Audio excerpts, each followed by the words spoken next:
Bonjour à tous, bienvenue sur IQ Invest, la chaîne des investisseurs qualité et des entreprises de qualité. Aujourd'hui, on se retrouve pour l'analyse de l'action Total Energy. Donc c'est la troisième analyse d'action de la chaîne. Et pourquoi j'ai décidé de faire l'analyse de l'action Total Energy? D'abord parce que c'est une entreprise qui est détenue par beaucoup de Français en portefeuille, c'est une entreprise qui est très populaire et surtout en ce moment puisque c'est une action qui a doublé depuis 2020. Donc on en entend beaucoup parler ces derniers temps et on va tout simplement essayer de déterminer si c'est une action de qualité ou pas, donc en appliquant le barème que l'on a vu dans les précédentes analyses et en appliquant notamment donc la méthode d'analyse quantitative que j'ai expliqué dans ma dernière vidéo que je vous invite à consulter. Premier point, donc un petit disclaimer comme d'habitude, je ne suis pas un professionnel de la finance, ceci n'est pas un conseil en investissement et vous êtes tous entièrement responsables de vos investissements et vous devez faire vos propres recherches avant d'acheter ou non une entreprise afin de déterminer si vous la voulez en portefeuille. Concernant l'analyse de l'action totale, on va passer par 4 étapes comme d'habitude. L'analyse de la société dans son ensemble, ensuite l'analyse quantitative, où on va appliquer le barème et la méthode d'analyse quantitative que je vous ai expliqué dans la dernière vidéo, ensuite l'analyse fondamentale, où on va rentrer un peu plus dans les détails sur le business de l'entreprise, et enfin l'analyse de la valorisation avec la détermination du juste prix auquel on veut payer l'action. Premier point, donc la société Total. C'est une société française qui est capitalisée à 150 milliards d'euros, qui est donc éligible au PEA et qui verse un beau dividende de 4,48%. En règle générale, et d'ailleurs vous allez le voir, c'est une règle qui se vérifie avec Total, plus une entreprise verse un gros dividende, donc plus elle a un yield élevé, et en général moins elle aura des perspectives de croissance intéressantes à long terme. Donc c'est une entreprise du secteur de l'énergie qui est une pétrolière, donc qui vend du pétrole, du gaz, de l'électricité, etc. La société donc a été fondée en 1924 et à la base s'appelait la Compagnie Française des Pétroles. En 1931, l'État est rentré à 35% dans son capital. En 1954, la Compagnie Française des Pétroles commence à distribuer son pétrole sous la marque Total. En 1985, la dénomination est changée en Total Compagnie Française des Pétroles, puis en Total simplement en 1991. Et en 1999, donc Total fusionne avec la société belge Petrofina pour devenir Total Fina, puis redevient Total et acquiert Elf Aquitaine en 2000. En 2018, Total acquiert les activités de gaz naturel liquéfié d'Engie. Et en 2023, donc Total poursuit sa transition énergétique et se développe de plus en plus dans des sources d'énergie plus propres, en cédant notamment des stations-service en Europe. En termes de répartition des ventes, on voit qu'on a quand même une forte exposition sur l'Europe pour Total, puisque en comptant la France et le reste de l'Europe, on est à un peu plus de 60% des ventes. On a 15% qui est fait dans le reste du monde, 11% en Amérique du Nord et environ 9% en Afrique. Concernant la répartition du chiffre d'affaires par pétrole, on voit que Refining et Chemicals, donc ça va être tout le raffinage du pétrole, représente quand même 45% des ventes, le marketing et les services représentent 31%, et tout ce qui va être gaz et énergie renouvelable ne représente que 19% du chiffre d'affaires. Ensuite, on a à la marge donc les exportations et production à 3,8% et corporate qui ne vaut quasiment rien. Au niveau du management, on retrouve Patrick Pouyanné qui est CEO de Total depuis 1997 et Jean-Pierre Sber qui est CFO depuis 1990. Passons maintenant à l'analyse quantitative et encore une fois, si vous n'avez pas vu ma dernière vidéo, je vous invite à aller la voir. C'est dans cette vidéo que j'explique en détail ce processus d'analyse quantitative. Et d'ailleurs, petite aparté, des prochaines vidéos vont arriver pour expliquer un peu plus en détail également le processus d'analyse fondamentale et le processus de valorisation d'une entreprise. Passons premièrement à la rentabilité de Total. Donc on voit qu'on a un ROCE sur la dernière année de 21%, un ROCE sur 5 ans de 10,8% et un ROCE sur 10 ans de 9,1%. Alors on a quand même des chiffres qui sont corrects au niveau de la rentabilité, même si on n'est pas exceptionnel, puisqu'on voit sur 10 ans, on est inférieur à 10%, donc on ne marque pas de points. Au niveau des profits, par contre, on va voir qu'on a des marges très faibles dans l'ensemble, avec une marge brute de 24%, une marge opérationnelle de 6,5%, une marge nette de 5,4%. Donc ça c'est relativement normal dans ce secteur d'activité, notamment dans le secteur de l'énergie, puisqu'on va vendre des produits peu chers sur lesquels le prix va être très important au niveau du consommateur, donc forcément on ne va pas pouvoir marger autant que dans d'autres secteurs d'activité, comme dans le secteur du luxe par exemple, où on peut se permettre de vendre les produits beaucoup plus chers. Et ensuite forcément on est dans le secteur de l'énergie, donc on a des dépenses en capex qui sont très élevées à hauteur de 71% du chiffre d'affaires, puisque forcément une société comme Total a beaucoup de matériel et d'infrastructures à maintenir, notamment tout ce qui va être stations pétrolières offshore qui doivent coûter une fortune à entretenir. Au niveau de la croissance, donc on n'a pas non plus de croissance exceptionnelle, puisqu'on a une évolution du CA sur 1 an de 5,8%, sur 5 ans de 8,8%, sur 10 ans de 0,5%, donc on voit à ce niveau-là que Total sur 10 ans a quasiment stagné au niveau de la croissance de son chiffre d'affaires, et on a un CA prévisionnel sur les 5 prochaines années de 1,8% par an, ce qui est quand même relativement faible également à ce niveau-là. Au niveau de la croissance des free cash flow, donc sur la dernière année, les free cash flow ont été négatifs, donc à moins 0,3%. Sur les 5 dernières années, on a en moyenne 26,7% de croissance, et sur les 10 dernières années, par contre, on a 0% de croissance des free cash flow, donc là c'est un gros point noir pour l'action Total. Au niveau du dividende, donc même si Total verse un beau dividende, elle a une croissance qui est relativement faible, avec une augmentation de 7,4% sur la dernière année, 2,1% sur les 5 dernières années, et 1,5% sur les 10 dernières années, donc des augmentations qui sont très très faibles. Et on a un nombre d'années d'augmentation ininterrompue du dividende de 1, puisque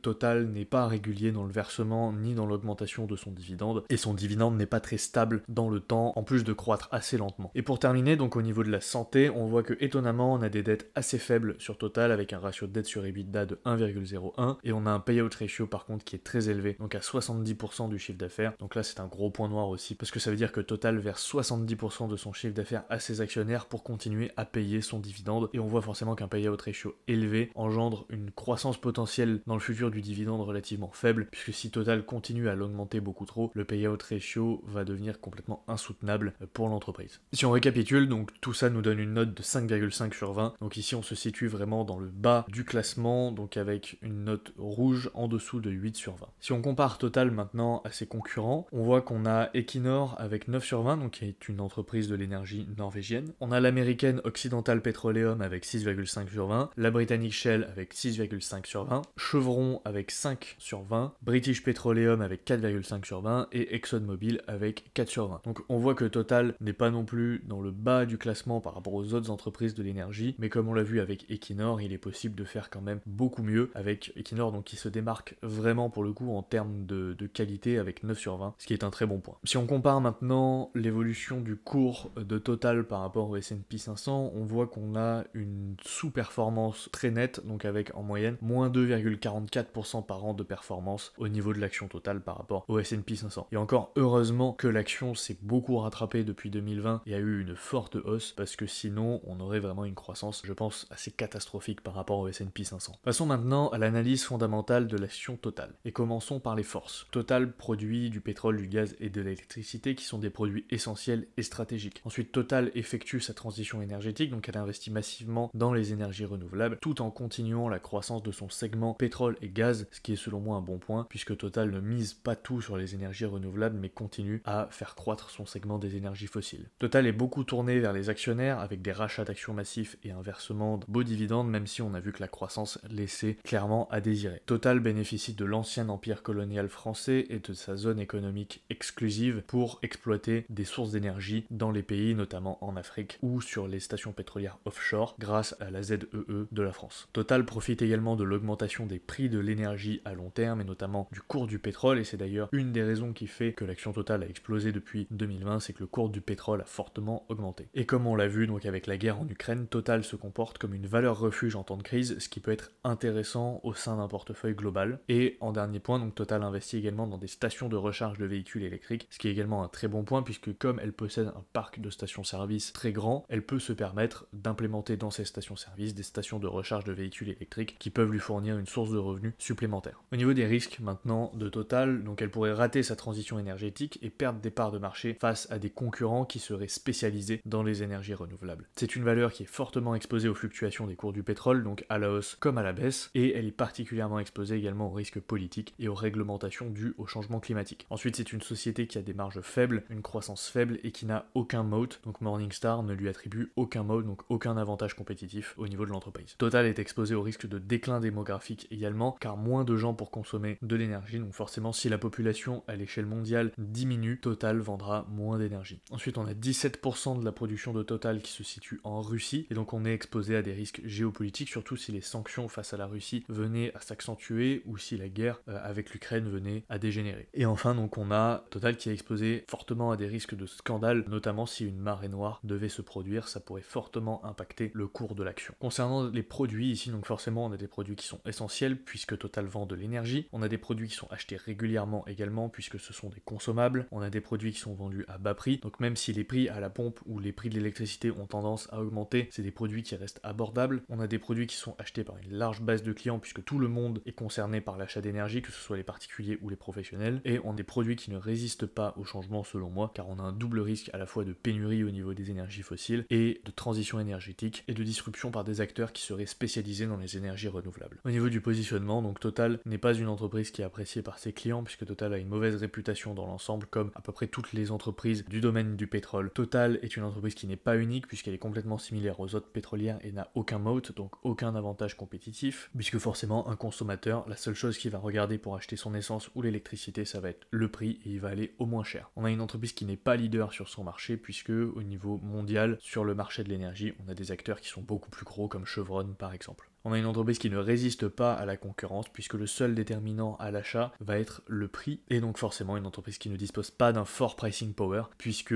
dans ce secteur, le consommateur va chercher avant tout le moins cher. Au niveau du management, selon moi, on a une entreprise qui est difficile à diriger, avec beaucoup de risques politiques et écologiques, comme on l'a vu. On a une entreprise qui a des dettes faibles, avec un ratio dette sur EBITDA de 1,01. On a une entreprise qui n'a pas un fort potentiel de croissance, puisque la croissance est limitée par les politiques écologiques et également par la démographie, qui va avoir tendance à décroître dans les 50 prochaines années. Concernant la qualité des produits, moi j'ai mis une note de neutre, car selon moi, Total n'est pas forcément focus sur la qualité de ses produits, et également pour le management, j'ai mis neutre, car pour moi, le management a su prendre des bonnes décisions par le passé, mais n'est pas forcément exceptionnel. Pour finir, donc on a une entreprise qui a de fortes dépenses en CAPEX, puisqu'on a vu que Total dépense 71% de son chiffre d'affaires en CAPEX. On a une entreprise qui n'a pas de douve du tout, puisque Morningstar lui attribue une note de aucun moat. L'entreprise a une allocation du capital standard, avec Morningstar qui lui attribue une note standard, et l'entreprise donc opère dans un secteur cyclique, puisque le secteur de l'énergie est cyclique et dépend notamment des cours du pétrole et est très sensible aux risques géopolitiques. Et enfin, donc concernant l'évolution de la boîte dans un marché en croissance, moi j'ai mis une note de neutre, car pour moi le marché de l'énergie dépend beaucoup de l'économie et de la croissance démographique à long terme. Pour récapituler, donc au niveau de la note fondamentale, on est à 7 sur 20, donc là encore une fois on est dans le bas de l'échelle, donc en dessous de 8 sur 20, ce qui nous donne une entreprise de mauvaise qualité. Pour terminer, donc on va essayer de déterminer le juste prix de Total. Pour cela, on va calculer donc ce qu'on va appeler sa Fair Value Estimate, donc FVE, avec 5 valeurs. On va appliquer une méthode de Discounted Cash Flow classique, qui nous donne 67,62. On va prendre la fair value de Morningstar qui est à 61 €, la fair value de Guru Focus qui est à 67,97 €, la fair value de Refinitiv qui est à 69,67 €, et enfin celle de TipRanks qui est à 77,42 €. On va prendre la moyenne de ces 5 prix et on va appliquer un coefficient de 0,9 pour se garder une marge de sécurité de 10%. Et donc ça nous donne une fair value estimate de 61,88 € pour l'action totale. Donc si on compare la fair value estimate au prix de l'action Total, au moment où j'enregistre cette vidéo, donc Total cote à 61,80, donc on voit qu'on est très proche de sa fair value estimate, et on voit d'ailleurs une forte croissance de l'action depuis 2020. Concernant le price to fair value estimate, donc le ratio entre le prix et la fair value, donc on voit qu'on a une légère décote de moins 0,1%, alors évidemment c'est marginal, mais donc ça veut dire qu'on paye l'action légèrement moins cher par rapport à sa valeur, ce qui nous donne un score de 5 en fonction du barème que vous voyez affiché juste en dessous. Si on compare maintenant l'action Total avec son PE, on voit qu'on a un PE de l'industrie dans